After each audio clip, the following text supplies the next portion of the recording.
This is episode 67. Welcome to Wellness in Every Season, the place where we explore the rich tapestry of motherhood and wellness in all its forms. I'm Autumn Carter, your host, guide, and life coach. Welcome to Wellness in Every Season. Today I have with me Cha Jones, and she is somebody who I connected with through a mutual group that we're in, and I will let her further introduce herself and what she's going to be talking to us about. Sure. Hello, everyone. My name is Cha Jones, and I'm an emotional intelligence coach with a twist because I actually help people who are wanting to live abroad and or create and design a softer life. You know, those people who have been hustling and trying to figure out what it is that they want to do in life, and they're burnt out and ready to redefine how they're living.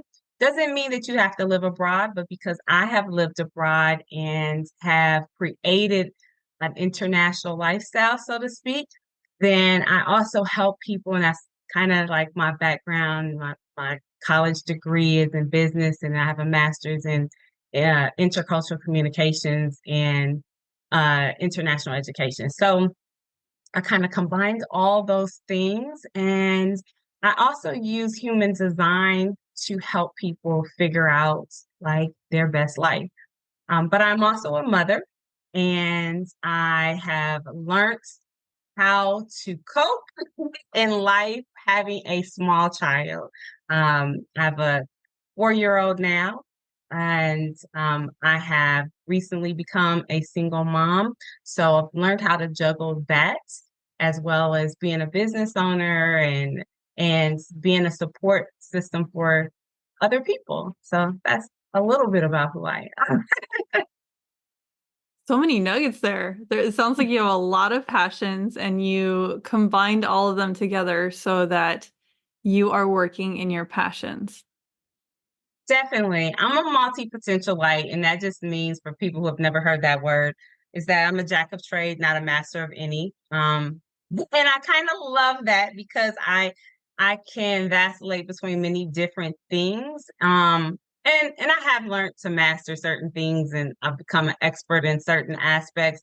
However, I can shift easily from one thing to another, and I'm a quick learner. That's the great part, is that I learn things quickly. I use them to my ability. I teach them, and then I go to the next thing, learn something different. So it makes it life interesting. I was just going to say that. And it sounds like you connect with a lot of different people because of it. I was just thinking conversations, you'd be the one that I would want to talk to in a room. I love it. Yes. But the funny thing is I'm an introvert, so I don't really like being in the room. Say. Um, but I have learned how to step out into the world, and people always assume that I'm an extrovert because once I'm out and I'm like lit up, then I have to come back and rejuvenate and go into my little hole. So I feel like Brene Brown. Like once I'm on stage, I'm great. And then I'm like, okay, no people, no people. I am helping another coach with her bio, and she says something that is like, yes, I'm that. She is an extroverted introvert, and she likes groups of 3 or less, like no more than groups of 3. And I'm like, that is me. I'm soft spoken. I always have to crank up the microphone and then cut out all the background noise because I'm so soft spoken that in real life, if there's more than 3 people, no one can hear me. I can't add anything to the conversation. So Definitely. I definitely resonate with that. And Yeah, I've I done love workshops small and groups. afterwards. Go ahead. No, I was just gonna say I love small groups because I'm energized, and for me it's personal. Like I like building relationships. I'm a community builder, right? And so I want to know who you are. I want to know what makes Autumn shine, and how can I help Autumn, right? And how can I like pour into Autumn, right? And so that's who I am as a person. And so when you have 50 people in a room, like you can't, it's a whole lot of noise, and you really can't see or hear people authentically. But when you're in a smaller group, I can read you. Like I can be like, she's holding something back. So intuitively, I can't hear all that in a room with 50, 30 people, right? I can only hear that if I'm like connecting with you one on one. So it sounds like you're the type of person who will call somebody out lovingly, hopefully, on their BS. Definitely. I'm like, that doesn't really sound right to me. So if I don't know you, then I'm like, that's weird. Let me keep asking questions, So the coach comes in and I'm like, that's another question. Because that's not really resonate with me. But if I know you, I'm like, okay, so let's just be clear about this. And there's so many times we haven't updated our own maps that it's like, oh, I said something that used to be true, but actually that's not anymore. I've had that where I go back in the conversation, I'll text them afterwards and be like, I said this and I realized that's not true anymore. So, there's that. And that's a great point because we're always evolving. And it's funny because a lot of times people want to go back to where they met you at versus where you're currently at. And we're all constantly evolving. I'm not the person I was yesterday. So let alone the person I met you at, right? It was like, I'm not her anymore. And so it's our job to inform people that we have grown, but it's also their job to allow you to grow without any expectation on their behalf. Ooh, let's go there for a second because when you were talking, I was thinking about families, how your family, you grew up in as this person. You were this number of children. This was your role. You were kind of given a role and then you filled it growing up, right? And you go out in the real world and you discover who you are, and then you go back to your family if you go and visit them after you've lived your life, you go visit for a holiday, and they expect you to go back in that role. And that can be very uncomfortable on both sides. Let's talk about your take on that. Absolutely. Ooh, do we have time? We do. So I know this experience firsthand. Um, so I've always considered myself the black sheep of the family. So I didn't necessarily fit in on either side. And there has always been an expectation of something for me or for my life or how I show up.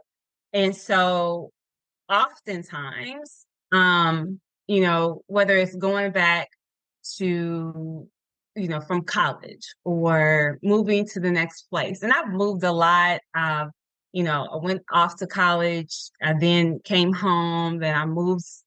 My job moved me to Arizona. Then I stayed there for a while. Then I moved. So I was constantly moving. And for me, it didn't even click until I first moved abroad. Right? I moved abroad, and when I came back, I wasn't aware that there was this thing called repatriation, which definitely just means that when a person goes to live abroad and then they come home, the assumption is you're going back somewhere, right? And so when you go back, it's familiar, but it's not. So when you repatriate, you go to a place that is familiar to you because you've been there before, but you're not the same, nor are the people that are there the same. And so it causes a huge rift because it's like having a mental breakdown because you're not the same. You're expecting other people to see the difference in you, but then you also have to see the difference in them. And they've shifted, and maybe they shifted a little, maybe they shifted a lot, but you have had all these experiences and then you're coming home. And when I realized that in grad school, I was like, oh, there's this thing called repatriation. Not only have we done this multiple times in our life, you repatriate all the time. So when you went off to college and you came home and your friends, you were like, I've known them all my life. Why are we not connecting anymore?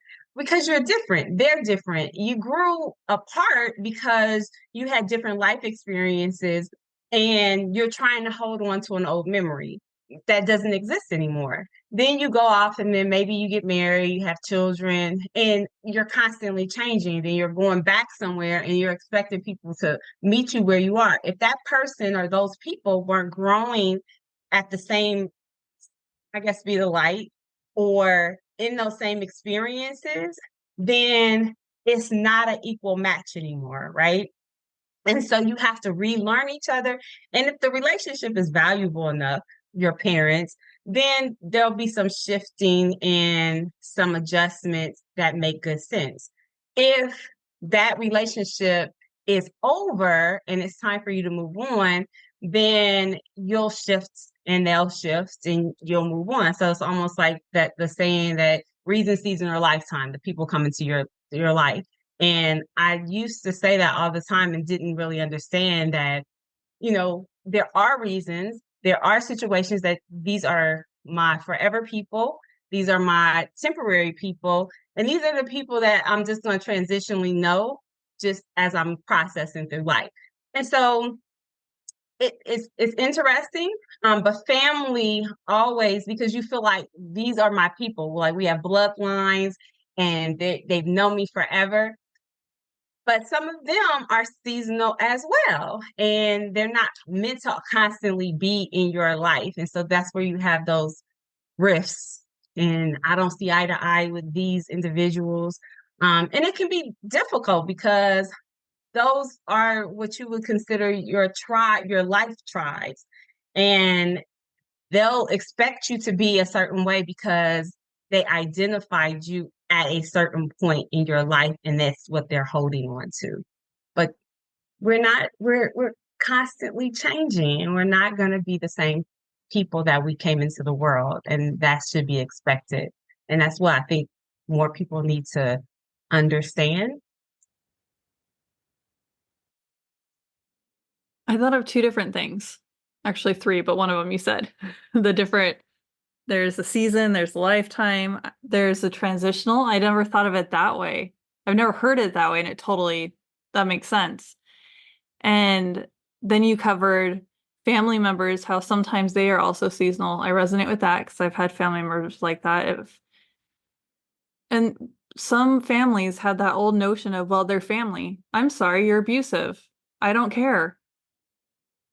Goodbye. Definitely. Here's my boundaries. Yes, You have been crossing them this whole time. Bye. My own mental health and my own growth. You are stunting all of that. And I'm not going to perpetuate it by having my children involved. Nope. Bye. Um, and then, so I was thinking about books even. Have you ever gone to pick up a book that you've read before and it resonates so differently with you? The book is the same, but you're different. And I thought about that when you started talking about how sometimes people haven't really changed, but you have, and how there's that difference. And there's a beauty in reconnecting with friends and realizing, oh, we've both grown in different ways. Let's see if we can connect on these ways and allowing this chance to learn. And that's what I really like about hosting these podcasts and interviewing other people is there's so many things that people will start to mention. I'm like, I'm going to take a quick note of that and I'm going to research that later because that sounded really interesting. So I forget what the other thing was. Come back later. Can you talk to us a little bit about human design? I've heard it mentioned, my mentor has mentioned it, and I've dug in a little bit, and it's so amazing. And because you know more, I want you to be able to share this with the audience because I will bumble that along.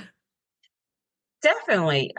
So there is a thing called human design, and human design is a modality, I guess to say, that you can create a chart based on your human design. And so if you're familiar with astrology, you would use your date of birth, the time of birth to uh, actually create the chart.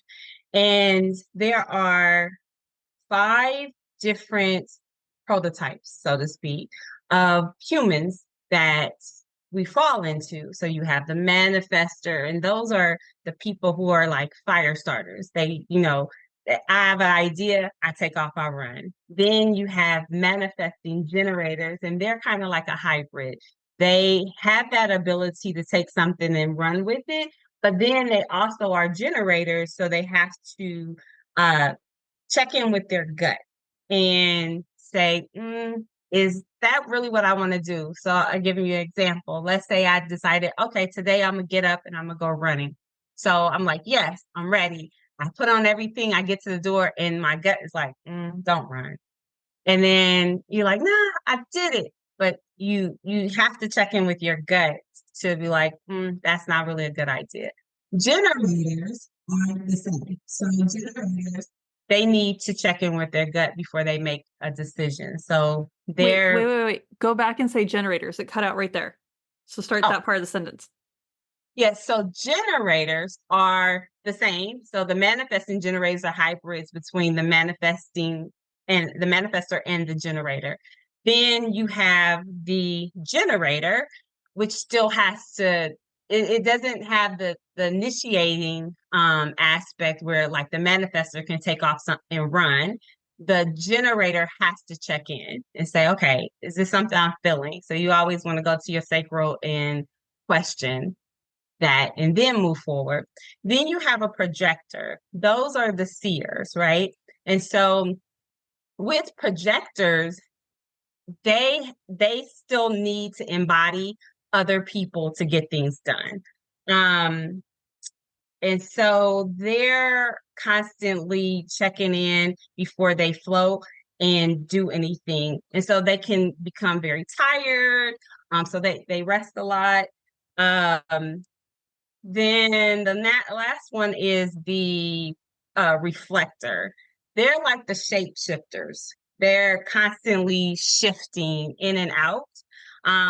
But they also can't just manifest things, right? They still need to embody other people. And there is a um like the energy that they use is to shift things within. Um, and so you have these different types of people who are showing up, and you're looking at like, how do I show up and how do I use the energy of other people? So, what I realized at one point is that all my friends were manifesting generators, and we couldn't figure out why we couldn't make projects work, right?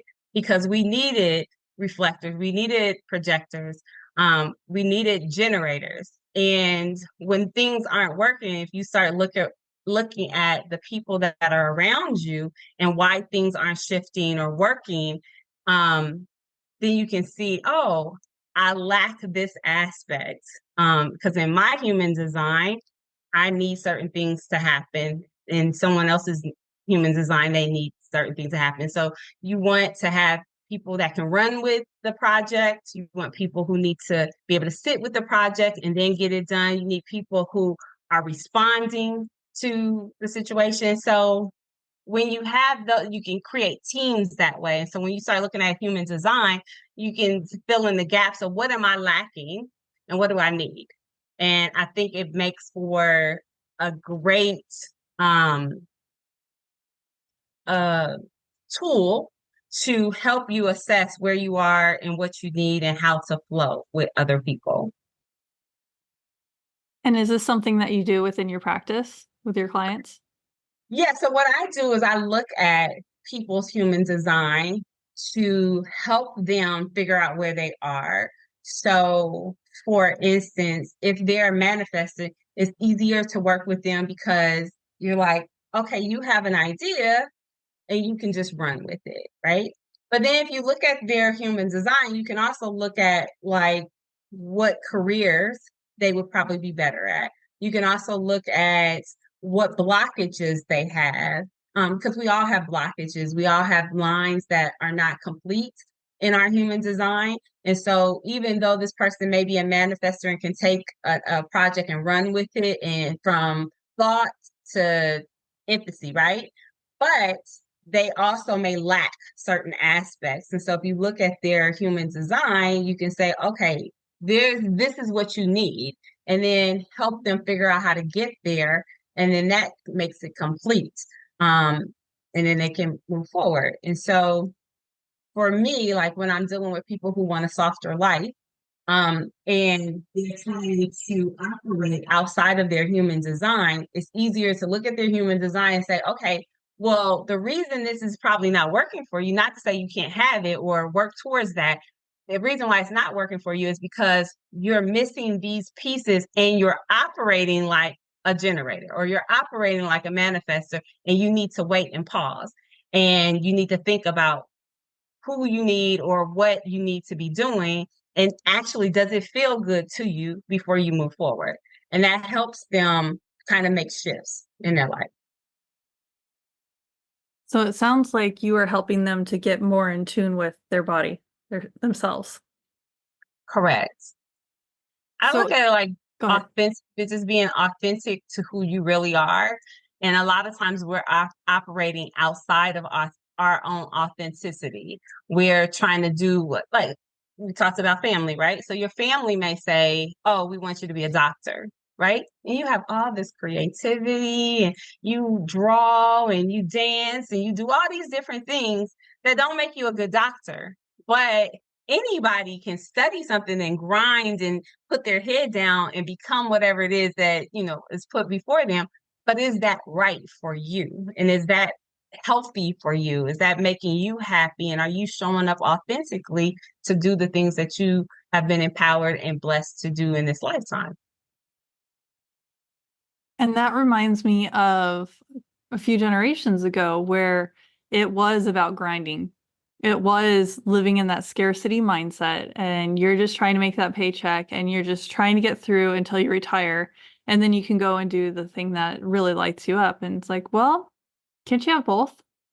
What if we got you both now so that by the time your retirement age, your body and your mind aren't giving out on you because you have been fighting against the tide this whole time of what you naturally are aligned for. So I really like that you're talking about that. Here is my question with human design. Is this is something that you can tell by astrology?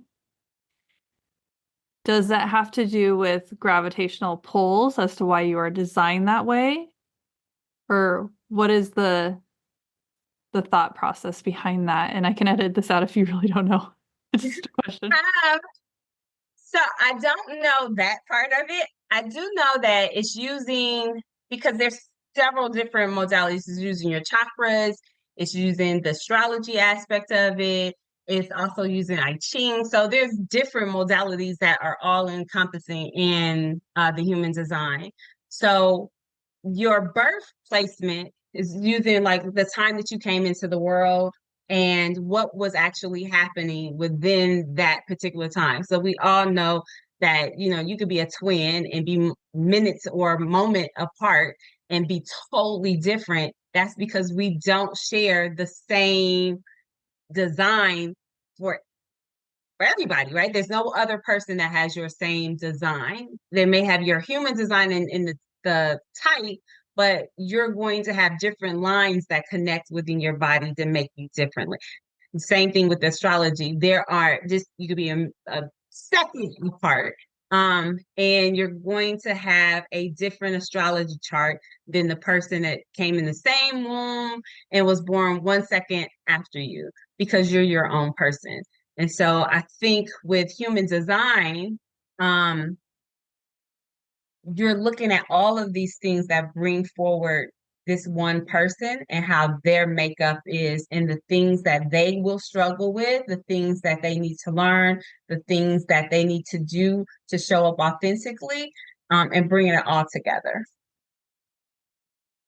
Being the best version of yourself. I like that. There was something else you mentioned at the beginning that I wanted to dive into, but I'll have to listen to the recording to tell you what it was. What topic were we supposed to speak on in general? I thought it was, It was living abroad. You talked about living softly. and being a mother and balancing life, I think. Which which avenue do you want to go down? Um, I mean, we could talk about creating a soft life and living abroad. And so I have a brand called Likes of AK, and which is up. So um, What do you that most want to promote? let's promote the Likes of AK. because I'm moving into the YouTube world and will be showing more of my life because I'm about to move to another country in a week. Wow, where are you moving? Malaysia. Wow, what is drawing you there? Actually, I was moving to Thailand, and then I realized that the visa is going to be an issue because I have a child that's going to need to go to school, and I don't want to have to do 90 days here and there. And so that's pretty much, and I'm into astrocartology, which basically tells you where you're supposed to move based off of the things that you want to attract into your life. And my spot is in Thailand, but it will cover into Malaysia. So I'll get kind of the best of both worlds. Explain this more. Yeah, so basically if you look at your astrology based off of when you came into the world, you can also determine key things about your life, like as far as movement and placement. So, for instance, on your zenith line, you can look at like the best places for you to live, let's say, like Venus. So, I'm a Taurus, and so it was ruled by Venus, and my uh the best place for me to live is like in a mountain area. I like water, but but it's being able to be elevated. And then also, like if you look at my chart, I my zenith line for Venus is in Chiang Mai, Thailand. Never would have thought that, right? But in that area, all things that deal with Venus, which is beauty, um, luxury, ease, event planning, creativity, anything that has to do with beauty and making life better, right? So if you are trying to attract, maybe you want love in your life, then you would go to your Venus line. If you want Jupiter, if you want money, you want to attract money, you want to go somewhere where your Jupiter line has a great influence. If you're trying to do shadow work or figure out like why you do what you do, you would go to a line maybe with Chiron. So based off of every planet that's in your chart, there are places that you can go that can attract or make it more advantageous for you in your life. And so I normally pull charts for people. I have a software system I can plug you in, and it will give you like if this is a temporary place for you, if this is actually a place that you want to live and have some longevity in, it will tell you like what's going to happen. It also tells you different aspects. So like I can look at one chart and it will only tell me like, okay, this falls on your Venus line, or this falls on Jupiter or Mercury or whatever. And this is what the aspects will be for that particular place. I can look at the chart and anybody can go do that. You can do that freely online. But I have a system where I can plug in everything and it will tell me the other aspects. So this may be an overarching planet that's taking control of this particular area, but there are three other planets that are going to affect that area too. So it may be part of your sun sign where you're going to show up and shine, but then also it may have Mercury or it may have Mars, it may have Jupiter, or these may be floating planets that um The only have audio got weird again. ah So I wonder it's like two sentences back where you're saying, and also it does this. That's where it oh got. so it also will tell you different aspects, like if a planet is going to float in for temporary, or they're going to have a more long, like longevity in that particular area. So it may be like a couple years. So they'll have it'll have aspects of that particular planet for a certain amount of time. And so I can tell you if that affects you living there. For instance, I looked up a place, let's say when I thought about living in Colombia. Colombia is on a line that I have that has a part of Venus, has a part of Jupiter, but it also has Mars aspect. Mars is a fighting planet. So you'll have more struggles and competition and strife. And so sometimes people want to be in that energy where you got to fight to get to the next level, or you're fighting for a business, competition. So if that's what you want to draw in, then you accept that. But you can feel those energies in the particular places based off of where you move. And sometimes you want to know why, like, why is things not working here? Well, you're not in the right place to energetically do the thing that you're trying to do. Why are you not attracting the right person into your life or a relationship? You want to be married. Well, you're living in an area that is contrary to what it is that you're trying to bring forward in your life. Wow, this is so interesting. And I think people who don't know about these theories, they can feel it within themselves. Sometimes they're like, I just need to move. I just need to have this huge shift. And I think there is a very subconscious knowing, like if we're really in tune with our bodies of, okay, this is where I need to be, and you don't know why. And then maybe you look into something like this and it's like, oh, okay, I get it now. What do Definitely. you say to people who are like that don't really have the belief in this or the knowledge of this, and speak to them? Well, I learned a long time ago, I'm not convincing anybody. Like, you have your own beliefs, your own path. We all have our own beliefs and paths that we sign up for. And I I signed up for what I signed up for, right? And it works for me.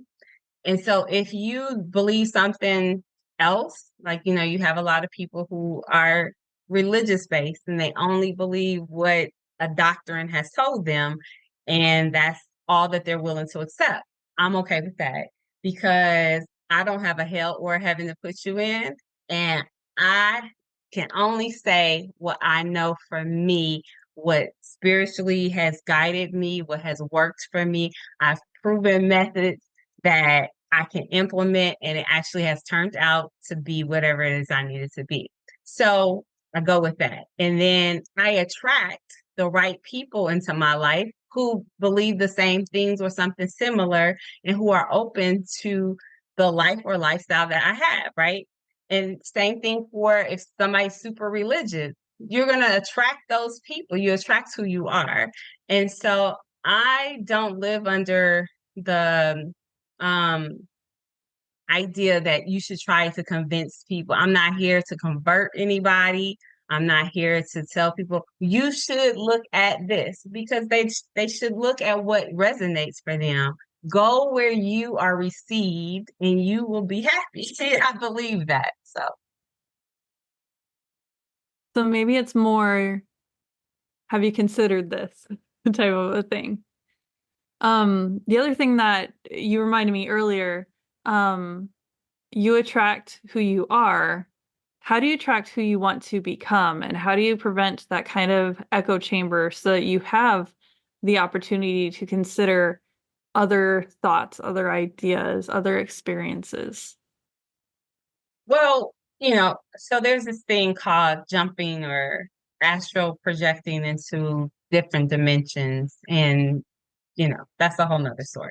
But when people really want to shift from where they are, so like, let's say I'm tired of doing the same thing that I'm doing now, then I can look at what it is, like a template of a person that's similar to where I want to be. So let's say I've been dressing like a mom, and, I have my joggers on, my yoga pants, and, not really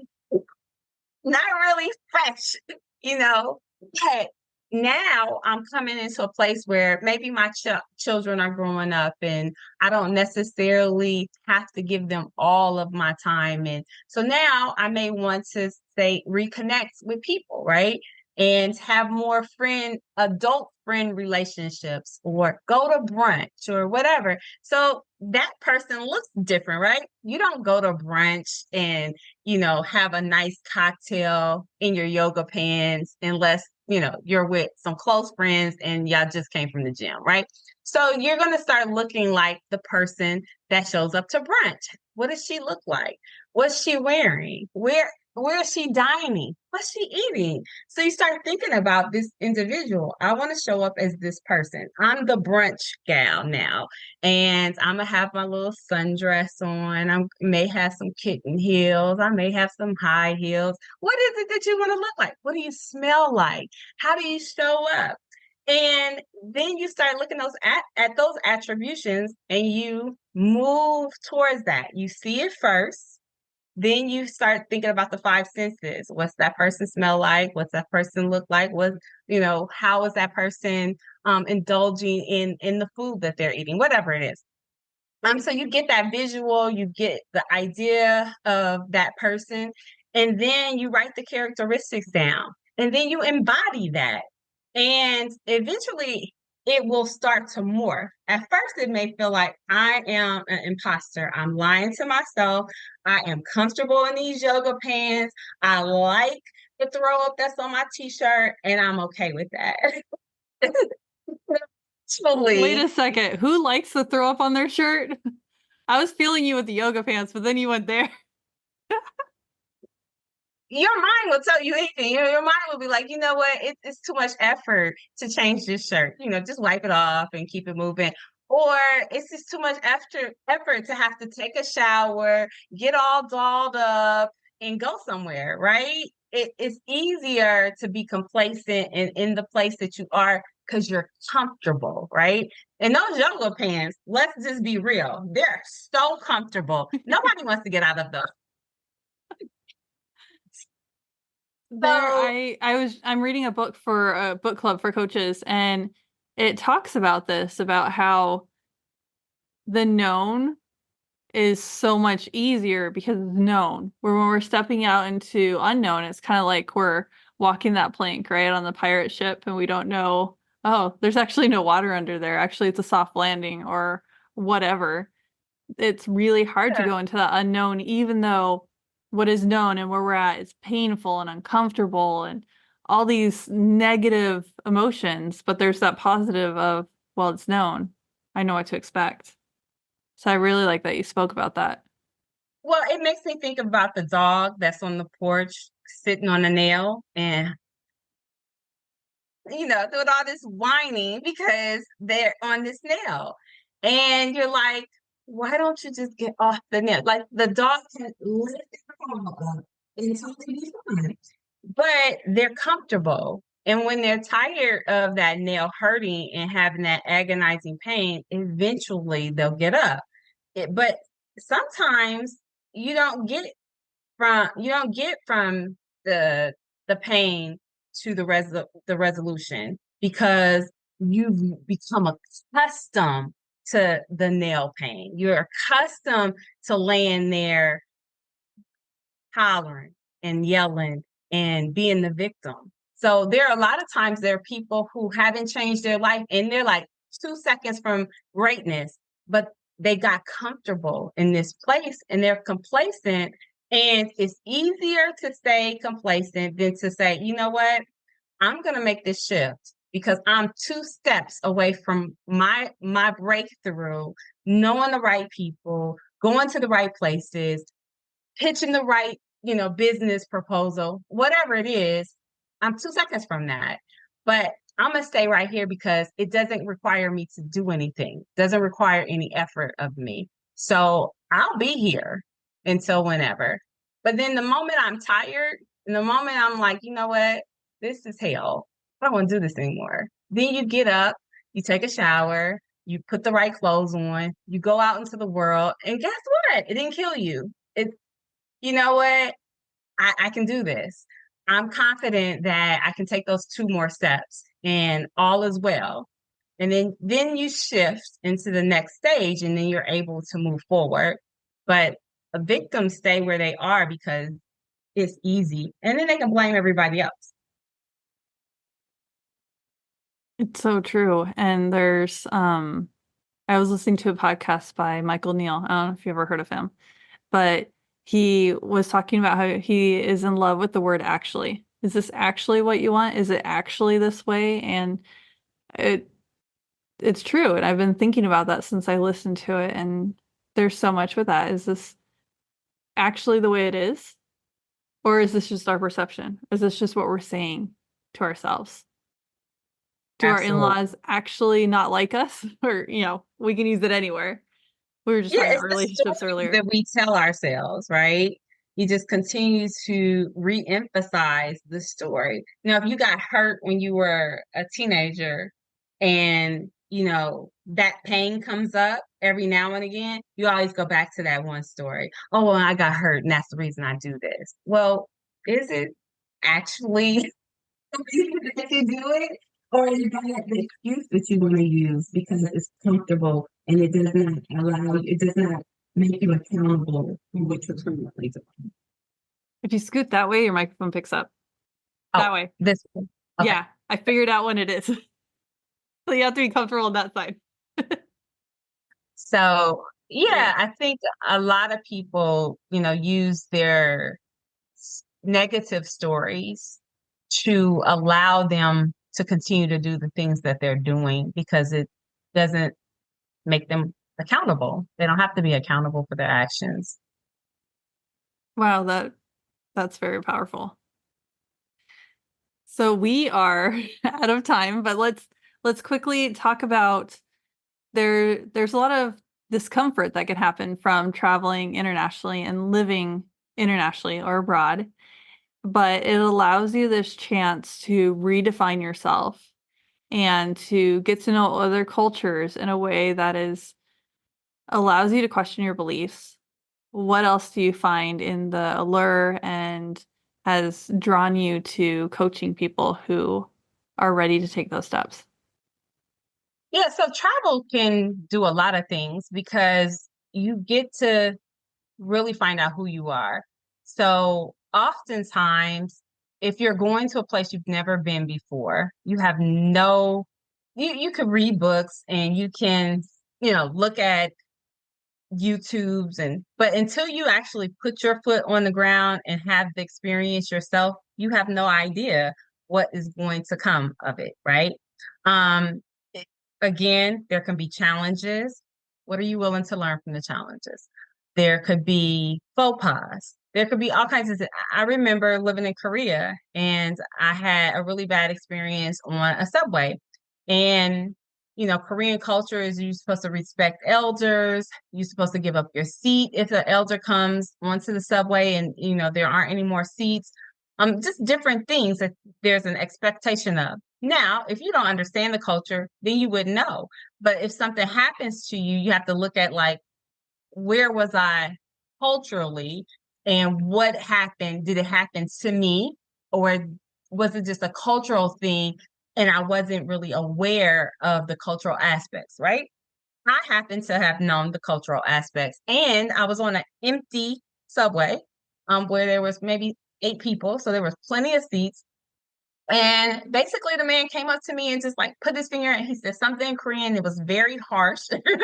So I had no idea what he said, but he then hits me. And I was like, you know, enraged because I really wanted to punch him because you hit me, right? And I was doing absolutely nothing. And so it took everything in me to just kind of sit with that and just kind of try to understand from his perspective. I didn't know if it was because in your head you can be like, because I'm a Black woman, I'm in Korea, maybe because I'm dressed a certain way, or because, he doesn't think that foreigners should be in the country, or whatever, I could come up with 50,000 different things uh to kind of excuse why he was acting the way he did. But I was hurt in that moment. And so I think traveling gives you an upfront invitation to learn different things, see different things, and know them for yourself. It's one thing for you to turn the television on and somebody tell you over in Russia, this is how they feel about you, or this is what's going on over there. Until you go there and you see for yourself, that's really not how they feel about us. I've met 50 people and they didn't feel that way about me. They accepted me, they embraced me, they brought me into their home, they fed me, all these different things. But you wouldn't know that if you went off of propaganda and somebody telling you this is how people from this particular place feel. So I think travel does that for you. Travel also teaches you like your own personal boundaries. Like you get to learn, am I really that person? Or is that the person I thought I was? And so you get, I really think I could go ziplining. Ziplining is not for me, right? Or did I really think I should jump off into this ocean and do these things? So you kind of learn like what are your own personal boundaries. I think it also helps you if you're traveling with someone, it will definitely help you understand and define your relationship because you get to know like really how people think, how they act, um, how they're going to react to different things. So I think travel opens up a lot of different things. And I would tell anybody that I'm working with or going to work with to sit down and really define the life that they want. Really understand the experiences they want. What are you open to? What are you closed to? What are you willing to push beyond? Because whether you're just going on a vacation or you're changing your life. Now, when you're moving abroad, it's a little bit more in depth because you can't just get off the plane, have an experience, and then be like me on the subway and be like, I'm packing up and I'm leaving. Because I literally lived it. So I couldn't just like, I'm mad at the Koreans. It was one Korean. I don't know what he was on that day. I don't know what his experiences were with foreigners. I don't know. It's a whole lot of unknowns.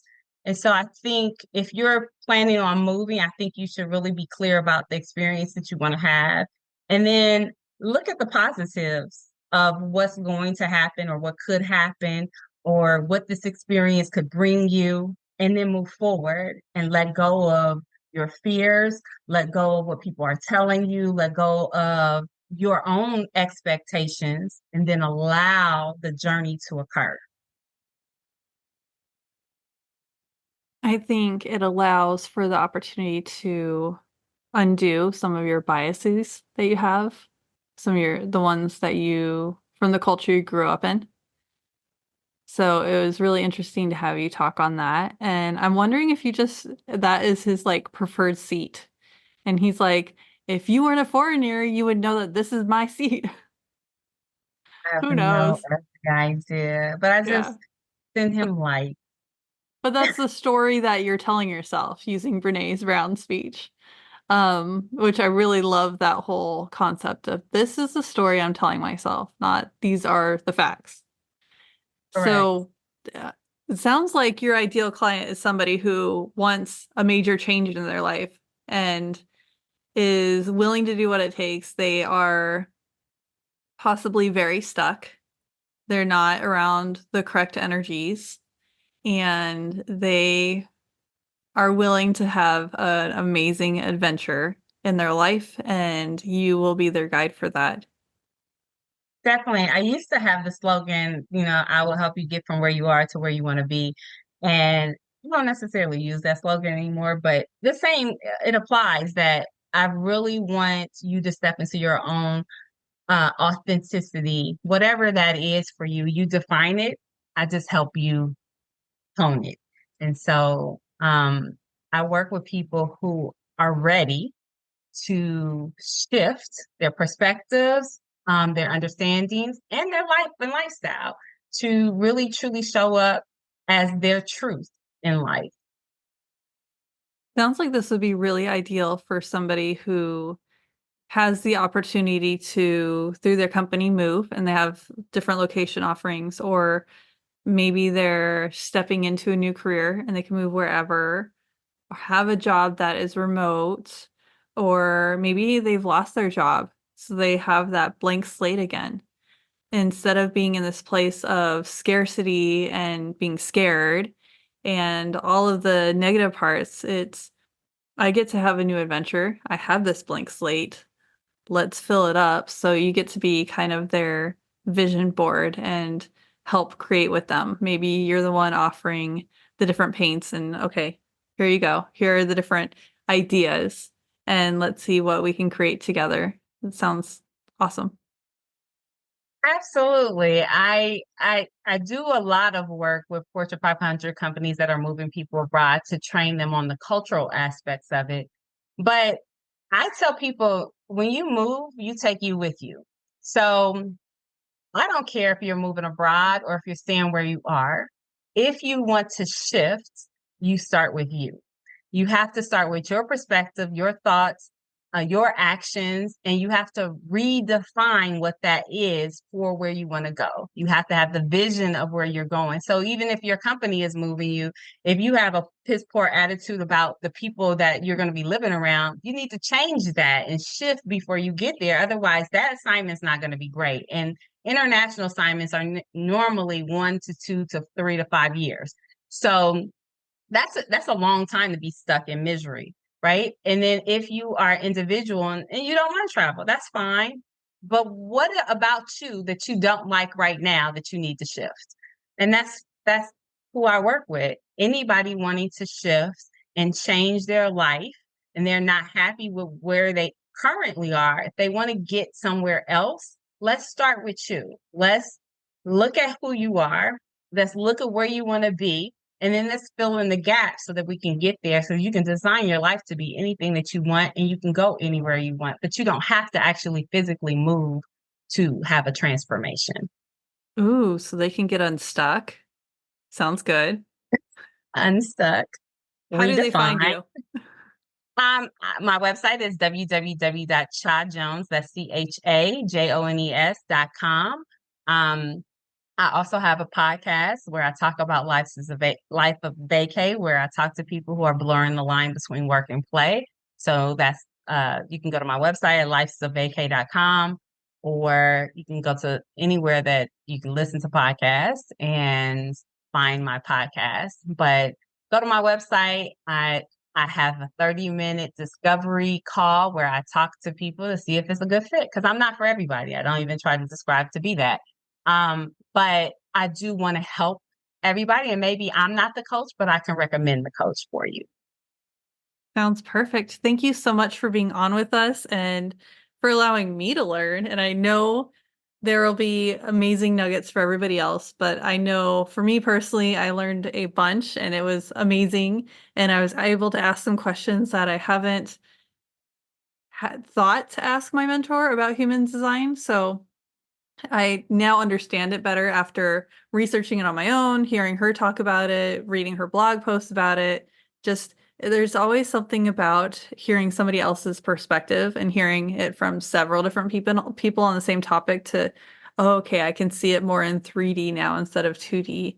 And I think that is the same with coaching, that we're able to help people see their blind spots, stuff that's holding them back that they don't even realize, these beliefs that they've had, these past experiences that they've had that lead to these beliefs. So I'm excited for people to work with you and to follow you on your journey from afar, but to still follow you. Definitely.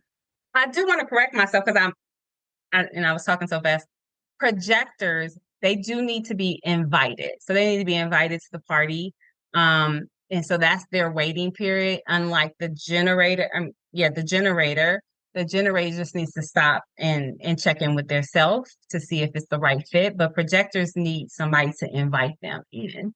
And so look up human design. I think it's great. And it's something that you can, there are a lot of different websites where you can put in your chart. There's some books that will help redefine that, but definitely a great modality and tool to use when you're trying to understand yourself a little bit more. And for people who are listening who are also interested in it, if you're not a book person or a YouTube person, you need somebody like real life to talk to you, schedule a 30-minute consult call with her. She'd be happy to talk to you about it and to explain more of what she does and see if you're a good fit. Definitely.